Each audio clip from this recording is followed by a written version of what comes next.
ओ यार थोड़ा ध्यान करो यार, थोड़ा ख्याल करो। After all they are Australia यार, मजाक ही बना लिया है। ये कोई बात है यार, ऑस्ट्रेलिया के साथ इस तरह की सूरत हाल, ऐसा हाल ऑस्ट्रेलिया का, ये कोई अच्छी बात नहीं है यार।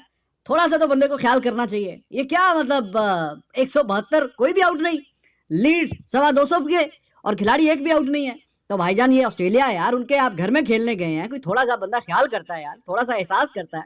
उनका एक नाम है, एक मुकाम है। चलो अगर इंडिया ही 2 बार पीछे हरा के आया हुआ है, बाकी वो किसी से भी नहीं काबू में आते, बाकी वो किसी को भी नहीं छोड़ते, तो थोड़ा सा बंदा एहसास करता है। आप तो बहुत ही बेदर्दी से मार रहे हैं यार, पहले बॉलिंग में, आप बैटिंग में। जायसवाल, और सीखो पाकिस्तानियों, कुछ दिन जायसवाल का फर्स्ट टूर है in Australia.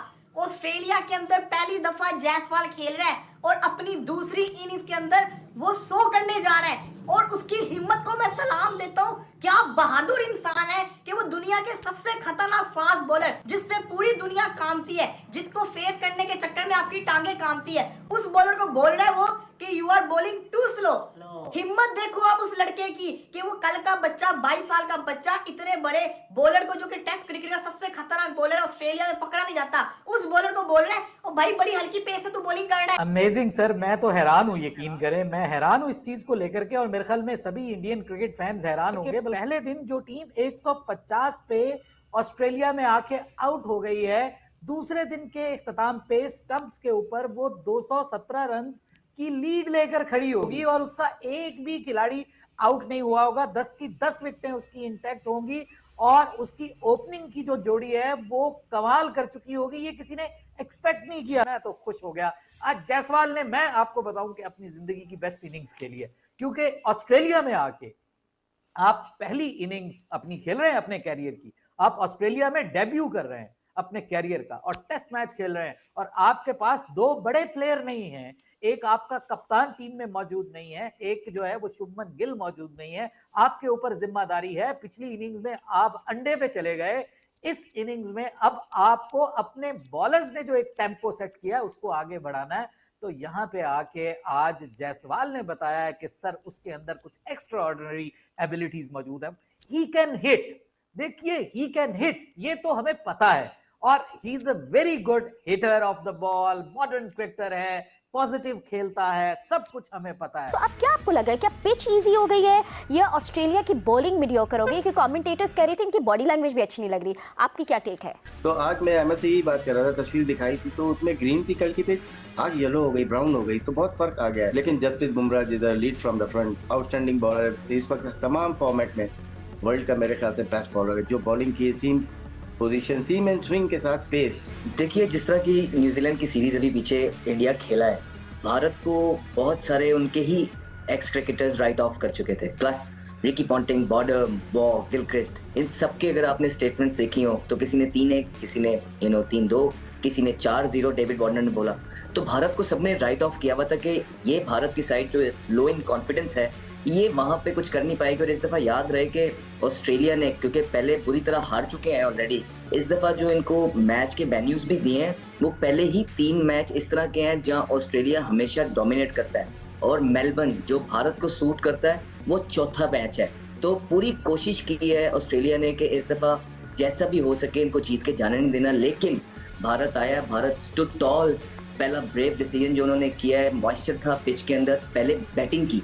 As a touring side आप बेसिकली ये चाहते नहीं है कि वहाँ जाके आप चाहते हैं कि दूसरे खेलें और आप थोड़ा पिच को एनालाइज कर लें, लेकिन उनको पता था कि यहाँ पे जितने भी पीछे भी रिसेंट मैच हुए हैं, जो पहले बैटिंग करता है वो जीतता है, क्योंकि पर्थ का वो पिच होता है कि जो तीसरे दिन के बाद से, स्पेशली तीसरे दिन के अंदर ही आपके जो सारे जो क्रैक्स हैं वो खुलने लग जाते हैं। तो आई थिंक ये ग्रेट लीडरशिप है, ग्रेट अवेयरनेस है। बुमराह जिस तरह अभी बात की, बहुत ज़बरदस्त बॉलर है। साथ ओपनर्स की जो बात की है राशिद भाई ने, बिल्कुल ठीक है, ही spot on.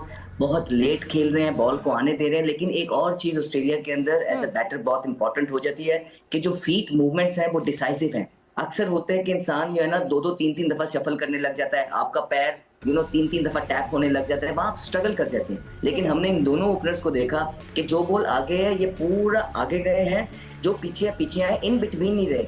So I think all in all Australia यहाँ पे बेसिकली मजबूर नजर आने लग गया। कहानी बदल गई कल के हिसाब से। आज की जब हम बात करें तो हाँ जी, ये बैटिंग हुए जा रही है, जबकि ऐसा लग रहा था कि जब दूसरी इनिंग के लिए जब फिर टीम इंडिया आएगी, फिर आपको वो बैटिंग लाइनअप वॉबल करती हुई दिखेगी जिस तरह पहली इनिंग में दिखी। But the conditions are getting better, और जैसे जैसे वक्त गुजरता जा रहा है, लग ऐसा रहा है कि बैटिंग के लिए हालात जो है वो साजगार होते जा रहे हैं। 218 की रन की लीड के साथ जो है इस वक्त India is still leading with all the wickets in their hands. अभी तक जो है they have not lost any wicket. और जहां जायसवाल और केएल राहुल की बात हो रही थी कि जी पिछले में क्या किया, क्या पिछले में और कर पाते और कर सकते थे और नहीं कर सकते थे, तो उन्होंने पहली इनिंग का पूरा खमियाजा जो है वो दूसरी इनिंग में भुगत दिया। मगर क्या दूसरी इनिंग में सबसे मुश्किल सवाल, द $1 million क्वेश्चन, डिसाइड करना कि अब कितना टोटल सेट किया जाएगा, because Ali ample enough of time and now the conditions are loosening up and they're getting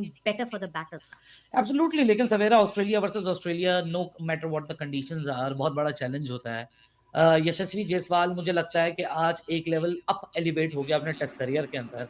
ये उसका छठा सैंपल साइज है पेसी और बाउंसी कंडीशंस के अंदर। 4 साउथ अफ्रीका में थी, 2 ऑस्ट्रेलिया में हो गई। लेकिन आज जिस तरह एलिवेट किया यशस्वी जायसवाल ने अपने आप को, मैं केएल राहुल की जरूर बात करूंगा क्योंकि सीनियर प्रो का बहुत अमल दखल होता है यंगस्टर के साथ, और हमने देखा कि यशस्वी जायसवाल ऐसा कॉन्फिडेंस में ग्रो हुआ कि जो पहली इनिंग्स में मिचेल स्टार्क उसको बीट करा रहा था, तंग कर रहा था, आज उसी मिचेल स्टार्क को वो आंखों में आंखें डाल के ये बोलता है कि it is coming too slow, यानी तुम्हारी बॉल स्लो आ रही है। मतलब इट टेक्स एन ऑडेसिटी की 150 किलोमीटर की एमपीएच वाला bowler, one of the fastest bowler in the current era, उसको बोल रहा है तेरी बॉल बहुत स्लो आ रही है, थोड़ी तेज डाल दे। लेकिन यार what an beauty of N inning. मैंने कहा ना कि यशस्वी जायसवाल आज अपने टेस्ट करियर के अंदर 1 लेवल अप एलिवेट हो गया। ये innings of the highest order थी। हाँ, 3 फिगर का जो मैजिकल मार्क होता है सेंचुरी ऑस्ट्रेलिया के अंदर, एक किसी भी बल्लेबाज के लिए, चाहे सब कॉन्टिनेंट का हो, सेना का हो, बहुत बड़ी अचीवमेंट होती है। He is 10 runs away.